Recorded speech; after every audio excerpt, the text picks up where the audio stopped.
Жаңылыктарды окуп атам.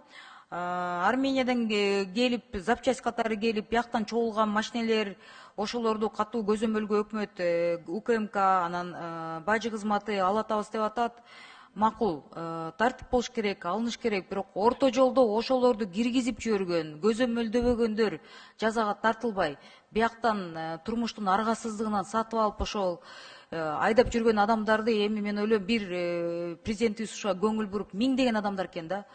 Жылдын аягына чейин ошолордун баарына же бир батасын берип туруп легализация кылып макул эми болгон болду деп бир ошондой бир чоң акция кылып койсок кандай дейсиңер деп ойлойт элем да. А кийинкисине бир чек коюп туруп мына жаңы жылдан кийин уже азыртан баштап эч ким кирбейт, кийин жазасы катуу болот деп бир ошондой бир жолун тапсакпы.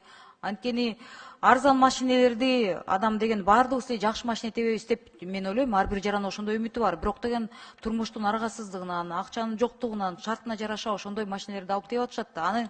Аларды саткан адамдар көзөмөлгө алыныш керек деп ойлойм да. Ошону бир президентибизге жеткирип койгулачы, ушуну бир акция кылса жакшы болот эле да. Рахмат.